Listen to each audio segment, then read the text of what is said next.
Good morning guys, welcome to my YouTube channel brief reasoning. तो चलिए आज हम अपना यूपी टेट का पेपर करते हैं। पेपर मैं आपको ये 2014 का पेपर करा रही हूँ ये, ठीक है। ये 2014 का पेपर है। 2016 के दो पेपर हुए थे, एक फरवरी में हुआ था, एक दिसंबर में हुआ था 2016 का। तो मैंने आपको वो दोनों पेपर ऑलरेडी करा चुकी हूँ। 17 और 18 का भी पेपर मैंने आपको करा दिया है। ये आपका पेपर है 2014 का। तो चलिए आज हम पार्ट 5 एनवायरमेंटल स्टडीज़ का पेपर करेंगे। ये पेपर 1 के लिए है। तो आइए अपने क्वेश्चन स्टार्ट करते हैं। क्वेश्चन नंबर 121 टू 150 तक क्वेश्चन हैं।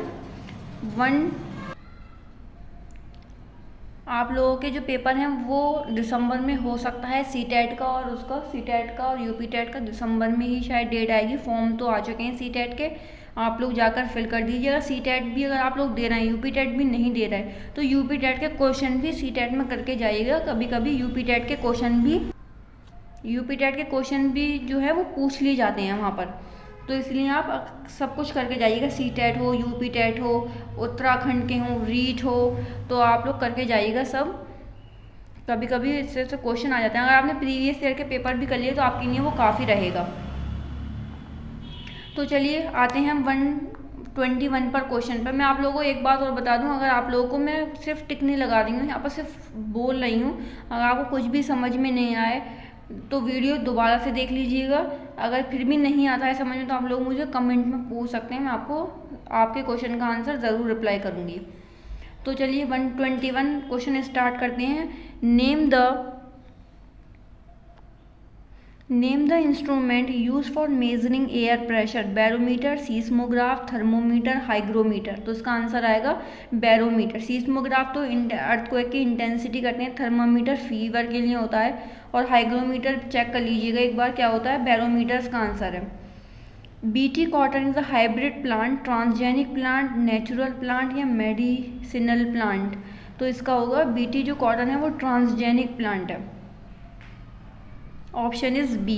122 का बी हो गया। Acid rain is chiefly due to atmospheric pollution by SO2, HCl, H2S या N2।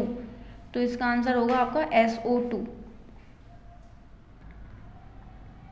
तो आते हैं हम क्वेश्चन नंबर 124 पर। Which of the following chemicals 124 which of the following is the most productive ecosystem. Tropical rain forest, tundra, savanna, desert. तो इसका answer है 124 का 1, tropical rain forest. 125 which of the following chemicals are use for ripening of mangoes. तो इसका calcium carbonate, calcium hydroxide, calcium carbide या calcium chloride. तो इसका answer हो कैल्शियम कार्बाइड। तो इसका हमारा मैंने आपको क्या बताया था, 125 का बताया था आपको third calcium carbide. 126 which of the following disease spread through contaminated drinking water. तो वो किसकी वजह से होता है, एड्स होता है उसकी वजह से, ये एनीमिया, टाइफाइड या टेटेनस। तो हमारा होगा टाइफाइड, ऑप्शन 2। 126 का हो गया 2। 127 green house gas do not include CO2, CO, N2O या CH4। तो CO2 भी इन्वॉल्व होती है, N2O भी होती है और CH4 भी होती है, कार्बन मोनोऑक्साइड नहीं होती। तो हमारा आंसर हो जाएगा थर्ड, कार्बन मोनोऑक्साइड। अब 128 क्वेश्चन करते हैं। विच of the following is a dicotyledonous plant. तो ये बैम्बू होता है, शुगर केन, बनाना या मस्टर्ड। तो हमेशा ध्यान रखिएगा, इसका आंसर है मस्टर्ड। 128 का 4। अब देखते हैं uptake, question number 129। Uptake of water in plant takes place by xylem, phloem, यार्विनिडी या एलिसेड। तो होगा जाइलम, इसका आंसर है जाइलम। 129 का 1। Which one is the first literary source. ये ज़्यादा सबको पता होगा, इसका आंसर है ऋग्वेद, समवेद, कैम्बियम या अर्थवेद। तो ये ऑप्शन है इसका ए, Rigveda. 131 which two gases make up 99% of the atmosphere? Ozone, oxygen and nitrogen, carbon dioxide and ozone, organ and ozone। तो हमें सबसे पहले ये बताना है कि ऑक्सीजन का कितना नंबर होता है। ऑक्सीजन का तो 21% है, नाइट्रोजन का 78% होता है और ऑक्सीजन का जो होता है वो 21 होता है, पॉइंट समथिंग है उसका भी, नाइट्रोजन का भी पॉइंट समथिंग है। तो हम ये टोटल अगर प्लस करेंगे इन दोनों का, ऑक्सीजन और नाइट्रोजन का, तो हमारे पास 99% आ जाएगा। तो वही पूछा गया है। तो 131 का जो आपका है वो 2 है, ऑक्सीजन एंड नाइट्रोजन। अब आते हैं क्वेश्चन नंबर 132 पर। The basic objective of educational excursion of in EVS is. तो इसका फर्स्ट पॉइंट है to development the energy of children, या first hand experience to the student, या प्रोमोट सोशलाइजेशन, या प्रोमोट टीम स्पिरिट। तो उसका answer होगा 132 का 2, first hand experience to the students. अब आते हैं क्वेश्चन नंबर 133 पर। How to recognise the characteristic of physiologically dry soil. इसके ऑप्शंस हैं। फर्स्ट ऑप्शन क्या है, it has plenty of water. Second option है light available to plant is not enough. Third, salt concentration is very high in soil. Fourth है the soil is hard stony. तो हमें बताना है 133 का ऑप्शन क्या होगा। तो इसका आपका ऑप्शन है third, salt concentration is very high in soil. जो सॉइल कंसंट्रेशन होता है वो बहुत ज़्यादा होता है इसमें।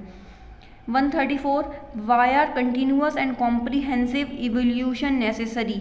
फर्स्ट है to know how much learner have not learned. Second, to maintain the progress of learner discontinuously. Third है no unnecessary fear of examination is seen among learner by continuous evolution.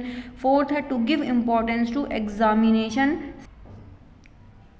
ठीक है, तो इसका आंसर आपका होगा third, no unnecessary fear of examination is seen among learner by continuous evaluation.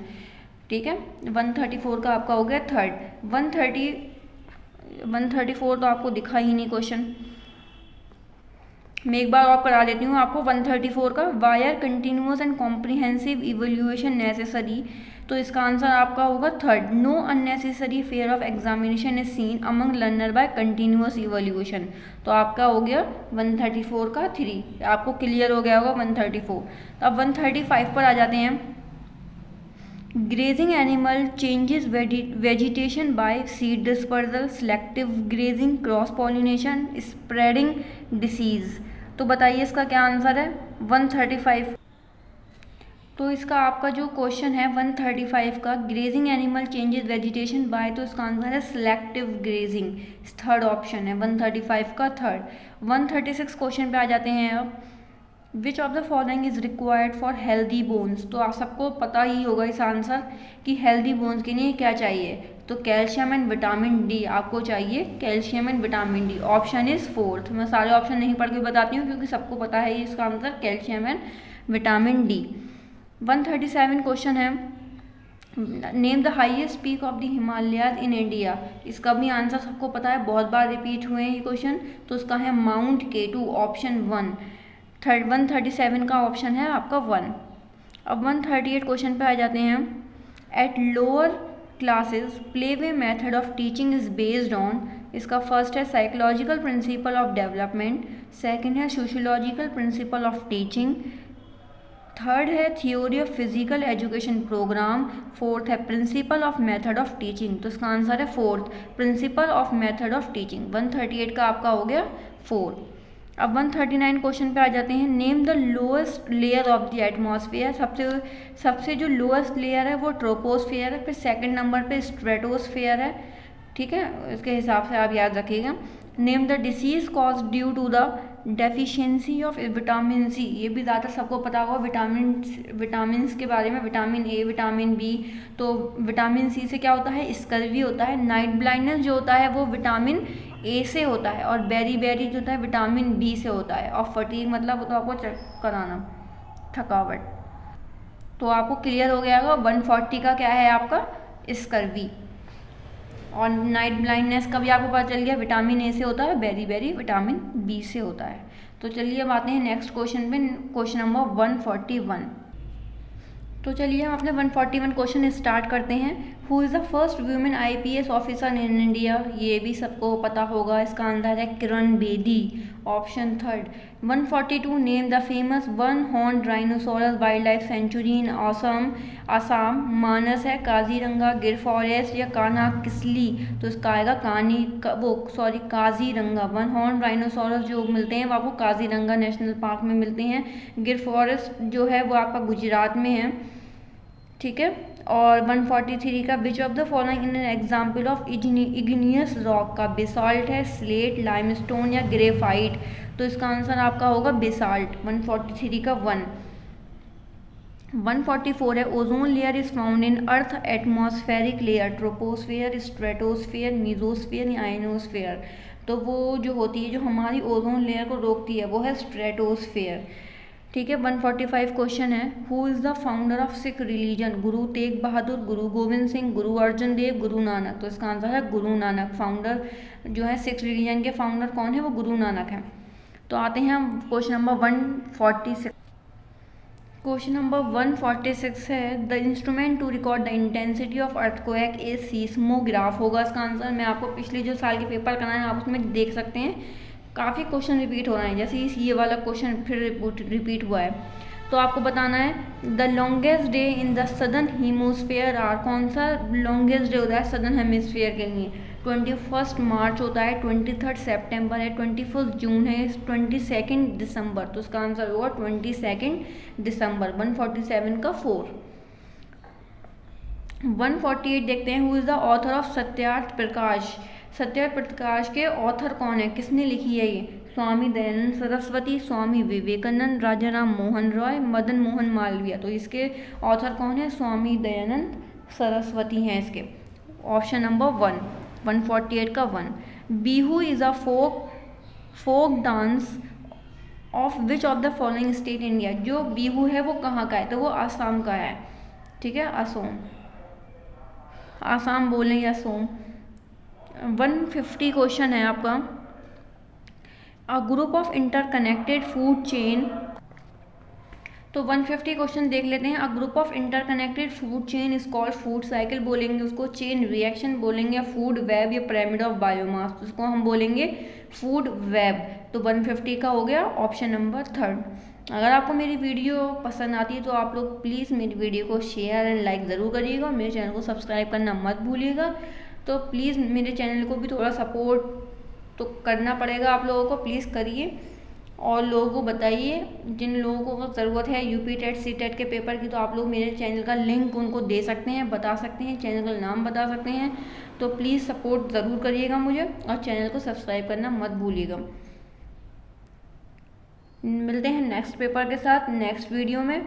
मैं अब आपको पेपर है 2020 का पेपर कराऊंगी यूपी टेट का, फिर उसके बाद मैं आपके सी टेट के पेपर स्टार्ट करवा दूंगी और रीट के पेपर भी स्टार्ट कराऊंगी उसके बाद, क्योंकि रीट का भी एग्ज़ाम आ चुका है राजस्थान वालों का। तो यूपी टेट का तो मैं बस लास्ट पेपर मेरा रह गया है, एक और मुझे कराना है, उसके बाद मैं सी टेट और रीट पे ध्यान दूंगी, ठीक है। मिलते हैं नेक्स्ट वीडियो में नेक्स्ट पेपर के साथ।